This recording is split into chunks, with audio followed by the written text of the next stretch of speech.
Thank you, Mr. Chairman, members of the committee. Good afternoon.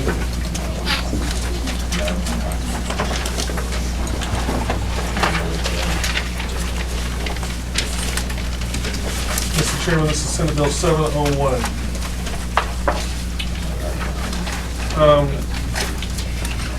What this bill is just a bill about fundamental fairness. It applies only to the state agencies and or to the state workforce, I should say. And what it does is it bars discrimination based on race, color, religion, national origin, sex, pregnancy, childbirth, related medical conditions, age, marital status, disability, and sexual orientation, as well as status as a disabled veteran. Mr. Chairman, members of the committee, this is certainly a bill that you all are familiar with. There are some folks here who would like to testify for the bill, but again, I would just implore you to understand this is a bill about fairness. No one in the state workforce should have to worry about discrimination, and I hope it'll be the pleasure of the committee to smile favorably upon the bill. Any questions of the patrons from the committee this time? Okay, we've heard this bill before, years past. We've got the same committee. So what we're going to do is we're going to hear from both sides. We'll give each side fair hearing, but we're going to take 7 or 8 minutes per side, so you're better off to bring us up some new information. So anyone here to speak in favor of the bill, please come forward. Yes, sir. My name is David Boudreau. I represent the Virginia Hispanic Chamber of Commerce. We believe this is good business, good for the Commonwealth, and there's fundamental principles of fairness. I also represent the Virginia Coalition of Latino Organizations, and we are in favor of this bill. Thank you. Mr. Chairman, David DiBiase, representing AARP. We have over 1 million members in Virginia. This bill is consistent with our public policy and protects the rights of older workers. Mr. Chairman, Claire Guthrie-Bastinaga, I come before you now as the Executive Director of the American Civil Liberties Union of Virginia, representing 10,000 people across the Commonwealth who believe that we should be both protecting civil liberties and advancing civil rights in every way possible. I think the important thing to notice about this bill is how comprehensive the protections are. It's age, religion, national origin, race, sex, sexual orientation, disability, veteran status. None of those classes of individuals who work in our state workforce currently have any legislative protection against discrimination. And it's time for you all to codify a legislative policy that says you all stand together with state employees in decrying discrimination wherever it exists in the state workforce and providing your imprimatur to their ability to vindicate themselves through the grievance process when such behavior takes place. We appreciate your thinking about this bill again, and we hope that you will do differently than you've done in the past. Thank you. Yes, sir. Mr. Chairman, good afternoon. My name is David Hanson. I'm the Senior Vice President and Chief Operating Officer at Virginia Commonwealth University, and in a sense you could say I'm the Chief Business Officer for the institution that educates more Virginians than any other institution in the Commonwealth. We are strongly in favor of this bill. We as an institution are losing from the talent pool because sexual orientation and other factors are not legislated. And speaking to the Dean of the Medical School this week, he is actively trying to recruit a star performer from another state, and that performer will not come to VCU unless they are accorded protections under the law. We also have another individual in the School of Medicine who is actively looking to leave, even though they are one of our excellence hires in the past 2 years, because they are not protected under the law. It is not just about fairness, it's about business. And the talent pool for an academic institution is what we thrive on. And if you multiply VCU's few examples times 15 institutions in the Commonwealth, you'll see what the impact of the talent pool is. I strongly encourage you to consider this bill and send it forward. Thank you. Yes, sir. Mr. Chairman and members of the committee, thank you for allowing me to give my testimony today. My name is Jacques Conde. I'm a 21-year-old transgender man, meaning I was born female, but I felt male all my life. I've not gone through the process of transitioning, as some of you can tell, so people do look at me differently. People do treat me differently, and in the Commonwealth, there are no statewide protections that ensure that I'm not denied a job opportunity on the basis of my gender identity. You can see how this poses a problem for me since I'll be joining the workforce this May as a University of Richmond graduate. Born and raised in Richmond, Virginia, I'm an American tax-paying citizen. doing exactly the same things as your parents wanted for you. Doing well in school, getting educated, giving back to the community, living my life, and just being happy. I was made in the Lord's image. This is the way that I was born to be. I didn't always understand myself, but I know that after much confusion in my life and much self-hatred, that I'm finally at ease with who I am. But I also know one day I have to be protected by a law that looks at me based off of what I can offer and what I can bring to the table. I want our state to look at my qualifications and not my gender identity, because I can be discriminated against now. Judge me on my character and how I perform, because I'm a human being just like you. Give me the opportunity I've been working for my whole life, the same opportunity that you've been afforded, and the same opportunities you want for your sons and your daughters. I ask you to please pass this bill. I'm not asking for any extra privileges, any different privileges. I just want the same protections that you had. And lastly, I'm a child of an American Air Force veteran. Do you think that when our selfless military men and women fight for our U.S. freedoms, that they're only fighting for a certain few? I can tell you they're not. They're fighting for all Americans, and that's exactly what I am, an American. Thank you for your time. Mr. Chairman, my name is Brian Turner. I represent the American Association of University Professors. And I want to echo what we heard from the CEO from Virginia Commonwealth, that this is a matter of attracting the very best faculty to our institutions. We're at a competitive disadvantage with states that do have legislation like this, such as Alabama and Mississippi.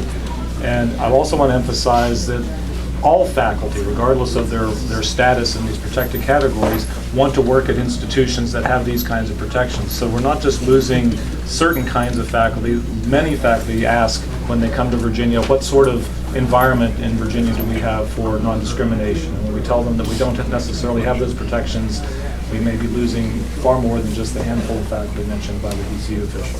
Thank you. Thank you. Thank you, Mr. Chairman and members of the committee. My name is Robin Gorsline. I'm a pastor here in Richmond, and I'm president of People of Faith for Equality in Virginia. And I want to just change the argument just a little bit, or put the case a little differently, and that is this. Work is a sacred activity. It is not just the means to get a paycheck. For those of us who are faith leaders, and there are others here as well, and for faithful people in general, work is an expression of a fundamental value. It's an expression of devotion to and worship of God. Work is divinely ordered. We receive our talents from God, and using them is a way of giving back to God what we have so generously received. Work is a means by which individuals express their God-given dreams and abilities. We've heard some of that in terms of this faculty as in others. Refusing or limiting opportunity for any of these categories people who to work denies their God-given personhood, their connection with the divine, and indeed I believe it denies the very creation of God. And I don't think we often hear this kind of statement made about these public questions, but it's important for us to understand that God is, I believe, and so many others do as well, a God of all creation, and we must honor all that creation. We've heard that from the young man who just spoke as well. I thank you for your time. I hope you'll do as Mrs. Gustiniega said, differently than you've done in the past. Remember, God is always a God of hope and a God of change, and we'll honor that if you do that today. Thank you. Thank you. My name is Mary Sheldon. I'm on the faculty of Virginia Commonwealth University. And I am here again to speak to you fine people today. On the one hand, I am glad to. This is what, after all, democracy looks like. So thank you for hearing me today. On the other hand, it aggravates me. I should not have to petition my legislature for my equal protection under the law. I'm from Illinois, where LGBT people have had protection from discrimination in the workplace and in public accommodations since 2006. I moved here in 2007. Do I feel the difference in climate? You bet I do. There are many reasons to love Virginia, and I certainly love teaching at VCU, but the difference in how I am seen here, my identity, my humanity, my personhood under the law, is a daily drain on my spirit. My partner and I spent 3 years apart before she could find a job here and followed me to Virginia. And she had to find a job before this could happen. You see, she is a cancer survivor, and she was uninsurable without a sufficiently large group plan. Fortunately, she now works at William & Mary, and she is 5, nearly 6 years cancer-free.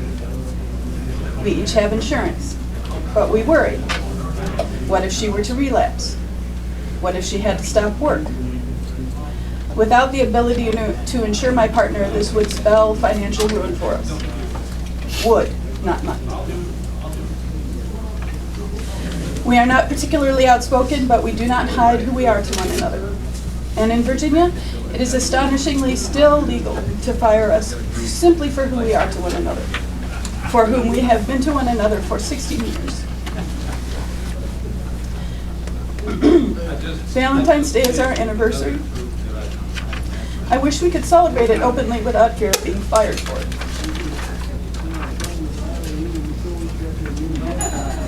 I teach our young people at VCU.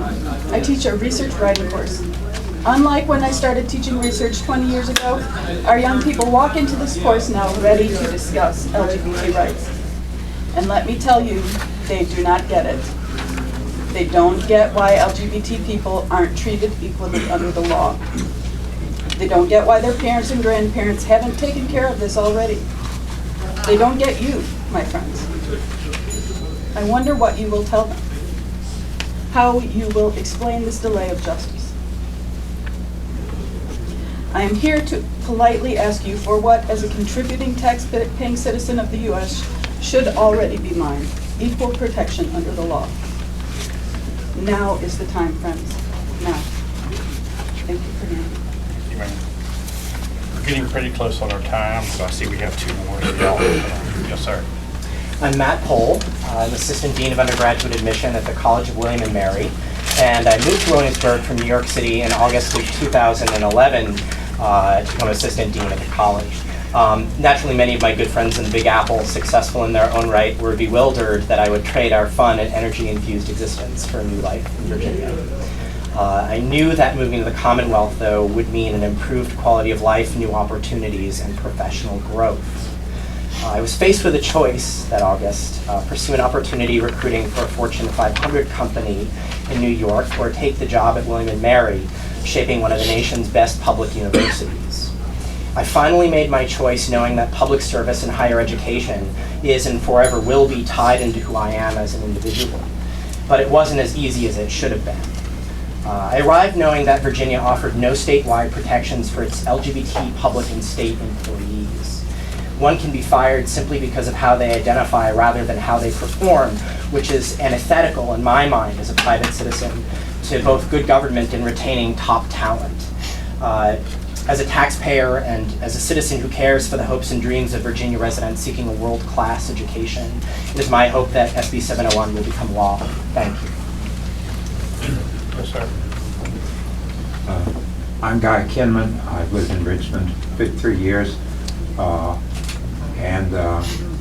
was married once for 10 years. And I will certainly have remained married to a woman that people in this room may remember, and had her 3 children, except for the fact that I finally determined that I was irretrievably attracted to men with the hope that I would find the right man. I have determined in leading in partly in this. In the 80s, I led a movement which put up billboards which said, "Someone you know is gay, maybe someone you love." Since 1980s, the straight and gay societies have been becoming more and more one, and we have discovered that being gay is not a lifestyle, neither is it sex. Heterosexuals, when they get together, they are getting together because they have an undeniable attraction to each other. A woman to a man to a woman, and they begin a lifetime trip in which they're consciously or unconsciously looking for the right person. So with gays, and this is true in Virginia. Back in the 80s, every county represented by you on this committee, you lost your best young people They came to Richmond. I saw them at social events. Many of them were hired by the state. They have been your best employees through the years. You have many times honored them. They have won accolades in international organizations, and they still do. I know we cannot deny our feelings. If you have squizzy feelings about this, I would say, please let that be okay. I'm not saying it's wrong, but I am saying if you have squeezy feelings, it's maybe time to realize that sometimes feelings changed over time, and it's time to move on. It's time to move on for the thousands of gays and lesbians. Forget that name. That's a bad word, so just don't use that word. Thousands and thousands of gays that have a capacity that you heterosexuals don't have to love people that you don't generally love. But, so, it's time to move on. You have more important bills to take care of. This is important, but once you pass it, you'll have time for roads and other things. Thank you. We said we were going to take 7 or 8 minutes. We've now taken 15 minutes, but if y'all can wrap it up, if two of y'all have any on that side. Thank you, Mr. Chairman. I'll just take a moment. Thank you, committee members. My name is Susan Stinson. I work at Longwood University in Farmville, Virginia. I am a former New York City National Guard member. I also work with Virginia National Guard members at Longwood University. And I heard the comments of Leon Panetta last night. The Department of Defense has decided that they will recognize same-sex domestic partnerships. And I think that it's important to realize that the Virginia Army members will be living with one set of laws and regulations if this is not codified, and National Guard members in Virginia will be living under another and an unfair set of laws if it's not codified. So I thank you for your time, and I hope you'll vote in favor of Senate Bill 701. Mr. Chairman, members of the committee, I'm Jay Deck. I'm with the Virginia Education Association, and we strongly support this bill. Thank you. Mr. Chairman, Hold on just a second. I'm sorry, Mr. Chairman, I just wanted to recognize Senator Hammond. He is a co-patron of this bill. The two bills were merged together. See you, Senator. If I could just say 30 seconds, I don't know if that's... Okay, sir. very briefly, we're behind private sector employers who have similar policies. All of Virginia's top 10 private employers have non-discrimination policies. Others in the top 25 do as well, from Capital One to Dominion. And it's important to know that 30 states now have laws and ordinances that ban discrimination by all employers based on sexual orientation. 12 in the District of Columbia include gender identity. They now cover more than half the United States. And lastly, I'll say that polling that was bipartisan of Virginians found that 90% of Virginians agree that gays and lesbians have the same right to work for the government as all others. Thank you, Senator. Anyone here in opposition to this bill? Mr. Chairman, members of the committee, Chris Friend of the Family Foundation, just a couple of points to make. Virginia continues to be ranked as one of the top business climate states in the country. Year after year, one of the best managed states.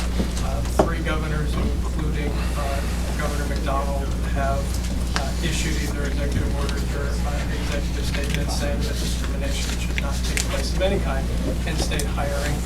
And there's no evidence whatsoever that discrimination is taking place. We usually pass laws when there's a problem to be solved. And there hasn't been a determination of problem in Virginia that would require that this to pass. So we would urge you to vote on this bill.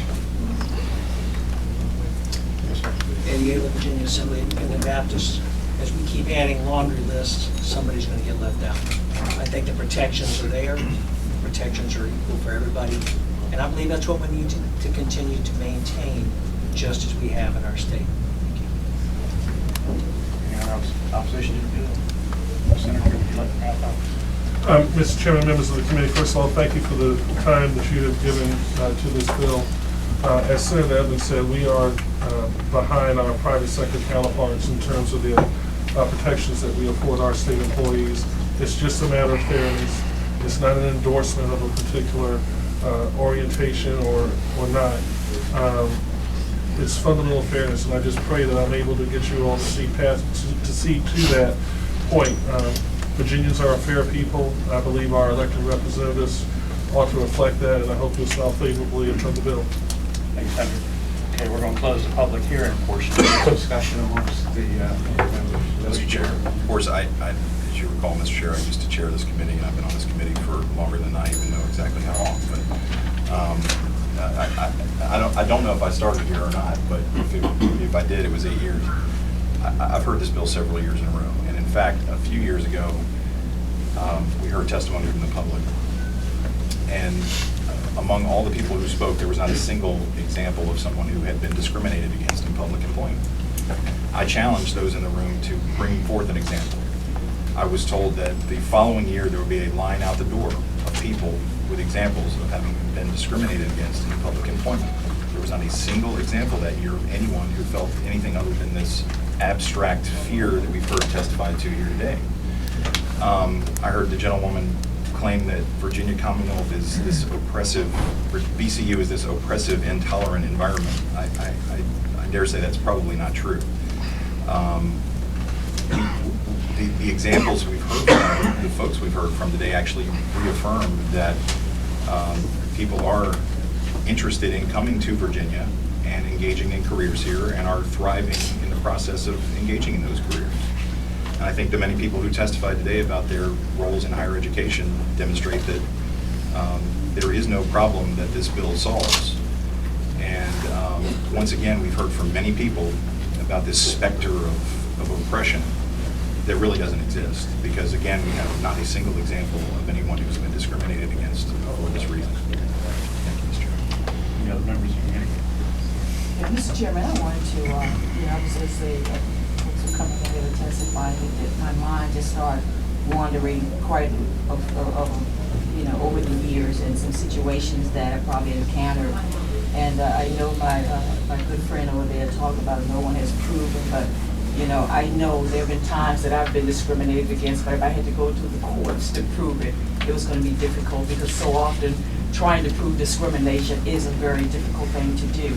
But I just wanted to share a little situation that I had that I encountered a young lady that I met in the neighborhood, and I met the young lady because my dog was attracted to her dog, and so after about 6 or 8 months, we were meeting at the park and having the dogs playing and whatnot. And finally, I think she got to the point she felt comfortable enough to tell me something about her that I wasn't aware of, and that she was, was gay, a lesbian, and she told me that she worked for the hospital. She was a psychiatrist. And how much she had, gone to school and was doing additional things in her life. And then one day she said to me that she was leaving Virginia, and I asked her why. And she said, I said, well, why don't you stay here and find a job? I'll do whatever I can. I write you a letter of reference. And she said to me, she said, Virginia does not protect people like me. And my mind went back to that day. And if we got talented folks that has been testified today that feel that they don't have the comfort level and the support and the protection that they need here in the state of Virginia, and my good friend, if there are people who say that they don't have the protection, then we need to do something about it. It's easy as a white male to feel that it's those folks who are the problem, because most white males can get into any situation, anything, can go wherever they desire. Nobody follow you, nobody really accuse you. Really, a lot of times of things you have. You haven't seen my email. It's well, I know why. But I'm just saying it's easy for you to say. But discrimination is live and well. And if there's anyone being discriminated, then we should be obligated to do something about it and to protect folks who feel that they are being discriminated against, or there's a possibility that they could be discriminated against. We should protect them. Mr. Chair, just in response, again, I still haven't after many years of this, I still haven't heard a single example of someone who says, I was discriminated against because of my sexual orientation. And that's true today. Members of the committee? I have a motion. I move to lay the bill on the table, Mr. Chairman. Second. So, motion to lay the bill on the table, and a second, it's not debatable. All in favor of laying the bill on the table, say aye. Aye. Any opposed? No. Thank you, Mr. Chairman.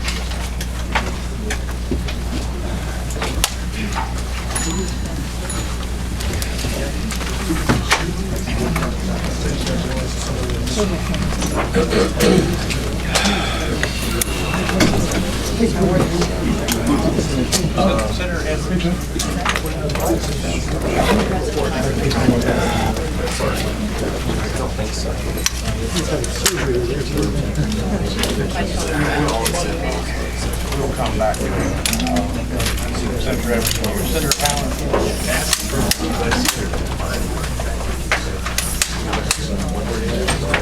I have 1024. This is a crime commission bill. I think it's pretty simple. We did a study of law enforcement training academies, and we discovered that when the training academies are, DCGS is preparing the materials for the academies,